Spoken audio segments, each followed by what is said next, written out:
Hello again, fellow truth seekers. Max here. We are going to talk today about chapter 4.3, the Versailles Treaty and the Silent Takeover. This chapter is an explanation of what happened between the world wars, basically in the aftermath of World War I, and what eventually led to the ascent of Hitler and World War II. But this chapter provides some context to what actually happened in Germany and Europe at the time that then led to Hitler's ascent. This is never mentioned in the history books, so I find it to be a very, very important part in our journey. Before we do that, however, as usual, we have to go and show you the Amazon page for the book. Please give me a hand, give me some reviews. Our YouTube channel. I do really need anybody looking at this to please give me a thumbs up, give me a like, because that helps the channel enormously in the algorithm.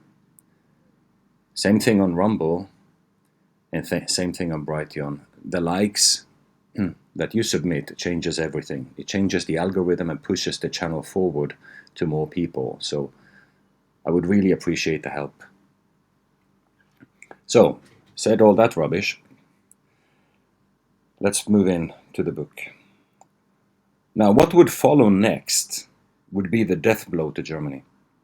I cannot fathom why anyone would do anything like this, but again, we are indeed dealing with psychopathic characters, so maybe it's not so surprising after all. In 1919, the victorious countries met in Paris to financially crush Germany and determine the new borders. Germany was not even invited.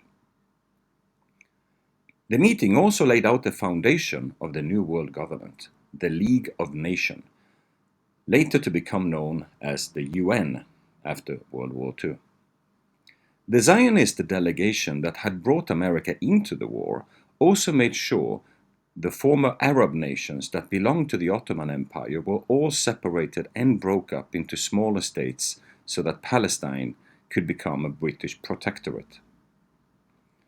The meeting produced on 20th of June 1919 the Treaty of Versailles and the Treaty of Saint-Germain on 20th of September 1919.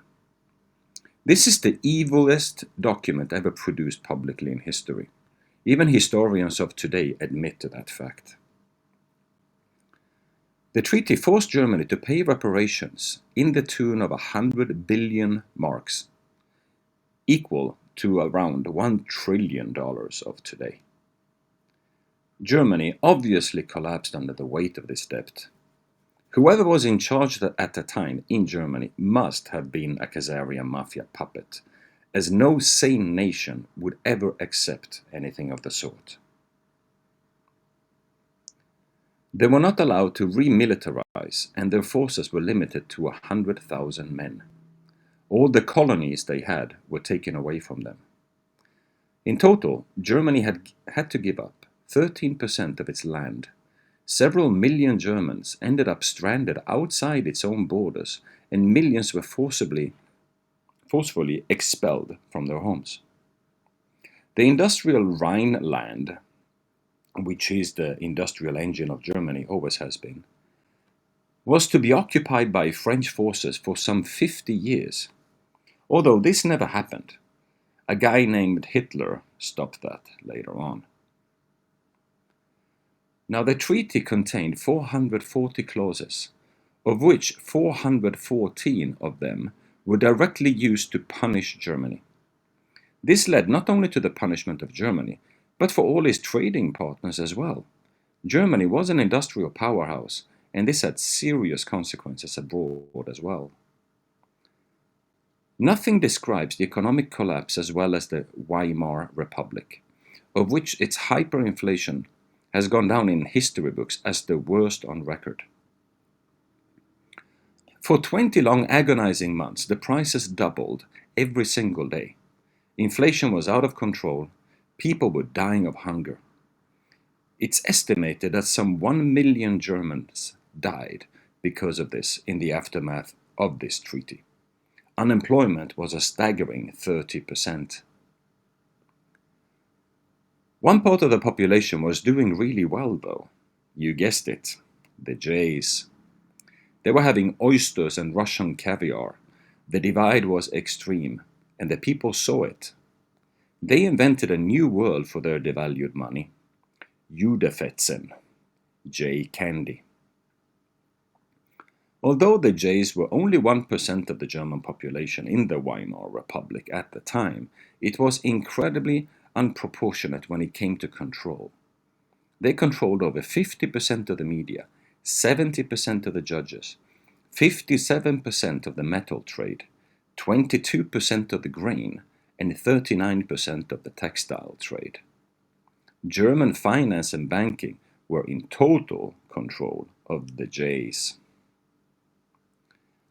During this time, not only did they take over the media in Germany, a huge effort and investment in media was also taking place in America, where the Jays were taking over media outlets and creating media empires at breakneck speed. They ended up owning everything, just as predicted.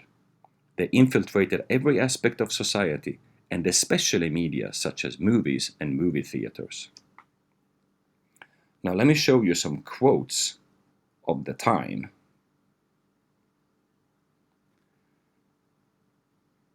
I will read on the screen for you listeners who are not looking at screens but listening to the podcast.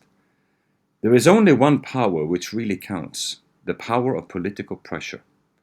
We Jews are the most powerful people on earth because we have this power and we know how to apply it.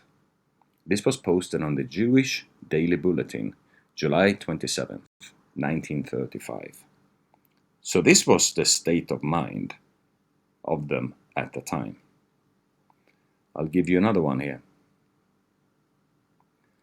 The world revolution, which we will experience, will be exclusively our affair and will rest in our hands. This revolution will tighten the Jewish domination over all other people. People Jeff, February 8th, 1919. We mentioned before the Russian Revolution that took place in 1917, and we'll touch more on that in the next chapter. But to explain how deep this rabbit hole goes, I need to explain that all of these events are interlinked and with one purpose, including the rise of communism. It is indeed a Khazarian mafia creation, through and through.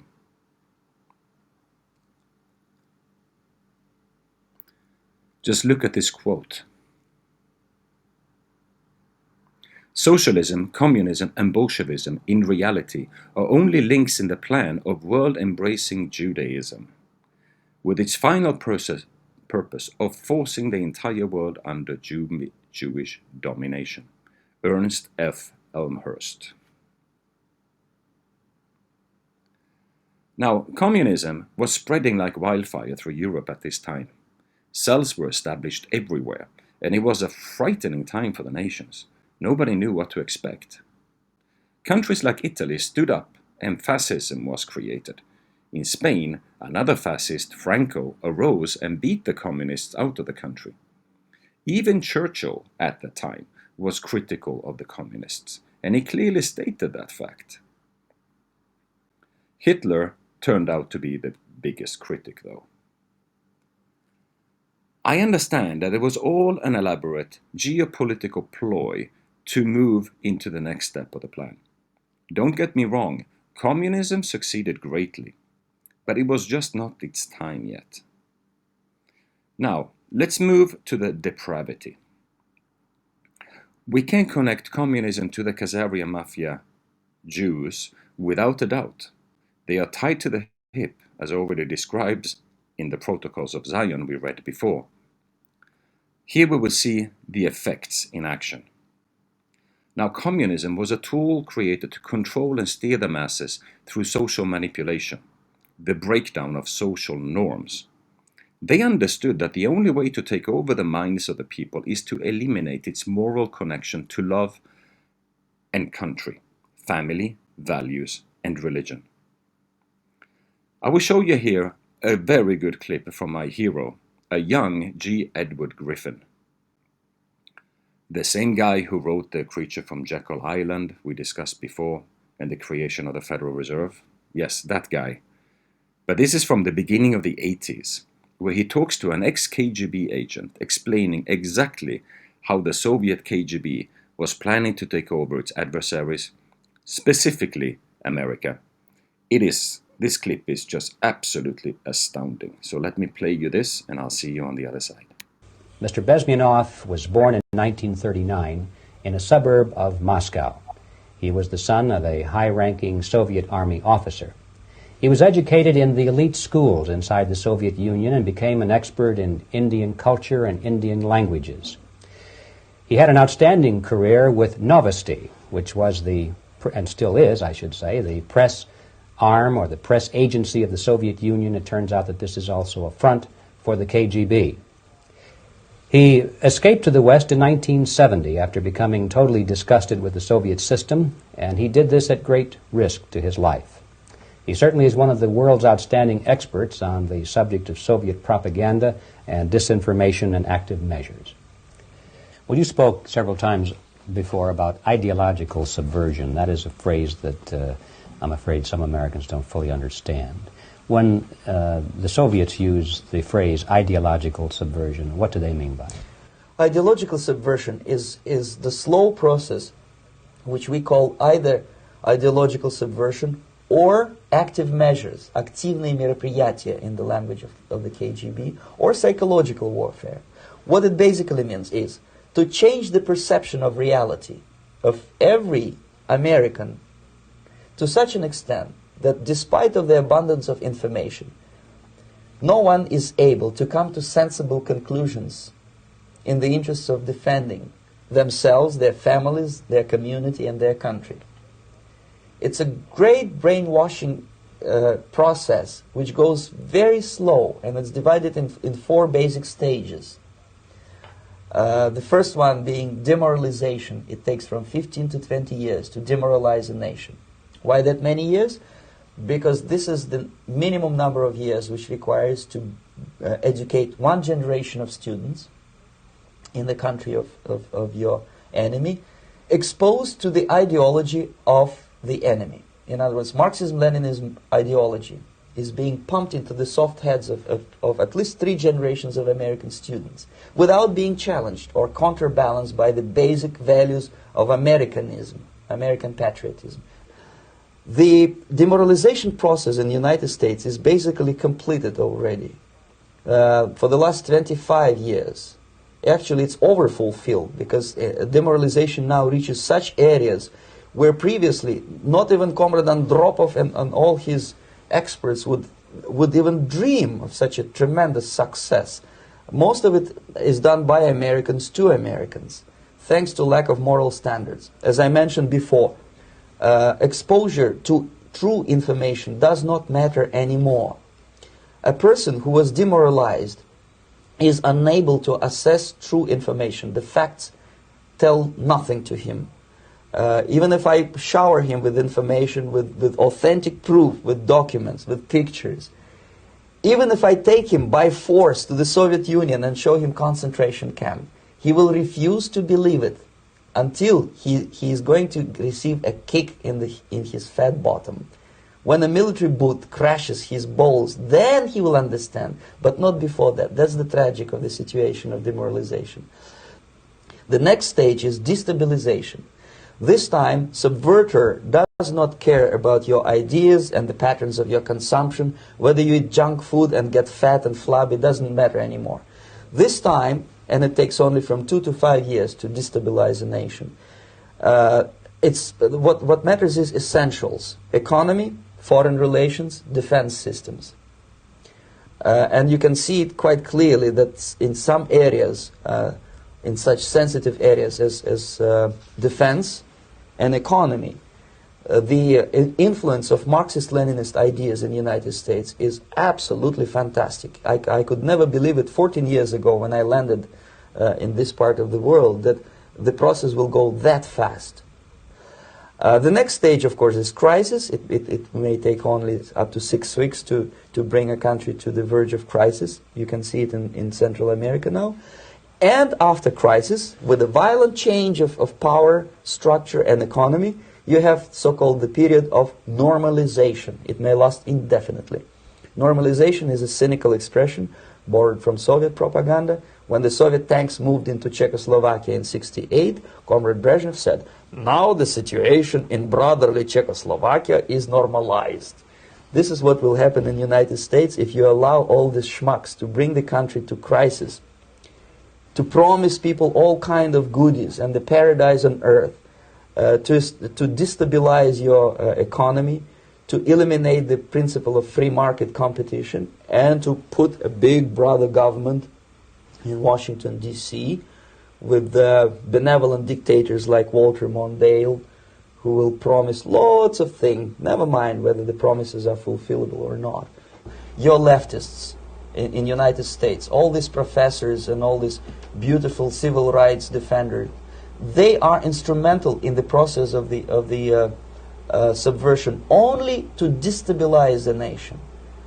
When their job is completed, they are not needed anymore. They know too much. Some of them, when they get disillusioned, when they see that Marxist-Leninists come to power, obviously they get offended. They think that they will come to power. That will never happen, of course. They will be lined up against the wall and shot. But they may turn into the most bitter enemies of Marxist-Leninists when they come to power. And that's what happened in Nicaragua. You remember most of these former Marxist-Leninists were either put to prison or one of them split, and now he's working against Sandinistas. It happened in Grenada when Maurice Bishop was already a Marxist. He was executed by a new Marxist who was more Marxist than this Marxist. Same happened in Afghanistan when first there was Taraki, he was killed by Amin, then Amin was killed by Babrak Karmal with the help of KGB. Same happened in Bangladesh when Mujibur Rahman, very pro-Soviet leftist, was assassinated by his own Marxist-Leninist military comrades. It's the same pattern everywhere. The time bomb is ticking. With every second, the disaster...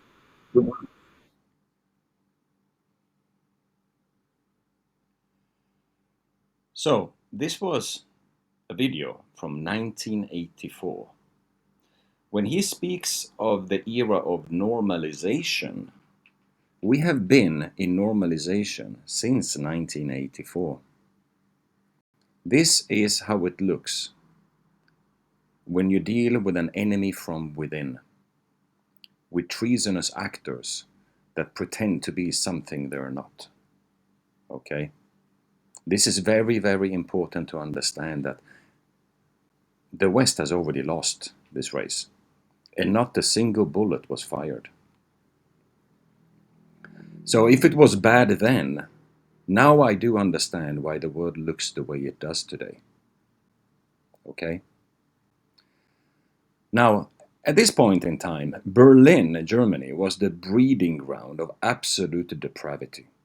Prostitution was prevalent, pedophilia was acceptable, transgenderism was the norm. So, do we recognize any of that in today's society? The first ever transgender operation to transform a man into a woman was performed in Berlin during this time. Not to mention the drug trade, crime, and corrupted police. The place was completely out of control, and it was all owned by the Jays. All of it, no joke. Another quote here, just to prove the point. I saw the revolutionary destruction of society as the one and only solution to the cultural contradictions of the epoch. Such a worldwide overturning of values cannot take place without the annihilation of the old values and the creation of new ones by the revolutionaries. George Lukács. We show you another one here. We must organize the intellectuals and use them to make Western civilization stink. Only then, after they have corrupted all its values and made life impossible, can we impose the dictatorship of the proletariat. Proletariat is the name. Willy Munzenberg. So there you have it. This was the mood at the time. These are real quotes by real people that just all happen to be Jays. Now, talking about the state of Berlin at the time, I have this short little video that explains it better. Here we go. The hyperinflation of Germany attracted the international community to Berlin, and it was known as the moral cesspit of Europe, where any and every deprived sexual activity could be had. The cultural Marxist Jews had introduced decadence and immorality into German culture, movies, art, and theater. That's why people saw Berlin as the Babylon of the 20s. Things that had been considered to be immoral, amoral, whatever, became irrelevant, and anything went. Prostitution was legalized in 1927. Mother and daughter teams offered their services to the same client simultaneously. There were no fewer than 17 different prostitute types in this brothel city. There were clubs where lesbians liked to whip schoolboys, and you'd find military officers sitting there with children sitting on their laps. So a lot of it was play acting, but there were quite a lot of people who also indulged in it. The first homosexual and transsexual propaganda theater plays were made in Berlin in the 1920s. The first adultery theater plays were made by Jewish authors. Places that you hadn't noticed would turn into outrageous strip clubs. The basements of the restaurants would be homosexual or lesbian romper rooms and sex clubs.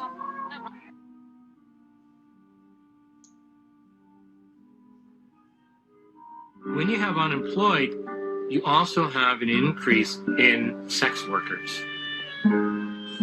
But it wasn't just Berliners. It was tens and maybe hundreds of thousands of young boys and young girls who were coming to Berlin to participate in this hard currency sex traffic. It was a city that was filled with lesbian life. There was the idea that everywhere you went, you didn't have to hide what you were. Pedophilia was normalized. Underage girls managed to make a lucrative living in Berlin as prostitutes. Little girls were freely available and could be ordered by telephone and delivered like takeaway meals to clients. Every intellectual was leftish.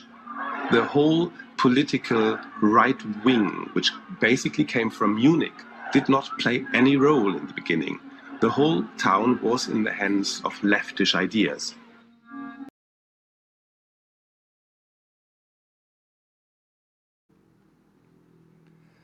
So, there you have it. It was indeed a cesspool of depravity.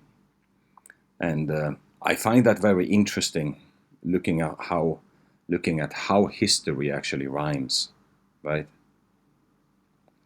So, to end this chapter of depravity, of the downfall of Germany, I can't help but to see the many similarities in our current times.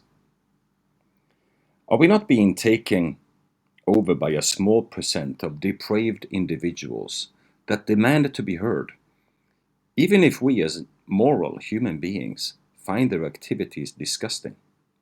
We have rampant pedophilia in the news every day, Satanism on private TV, and the media that hides it all and covers for them, somehow making us believe that we, the majority, is somehow wrong in us complaining in school boards and to our politicians. I see 1920 Berlin in 2024-25 on a global level. We have been here before. This is nothing new. Something needs to be done about this, and we need to learn from history. The real history, that is, not what was written in the history books by the winners, as we have already discussed.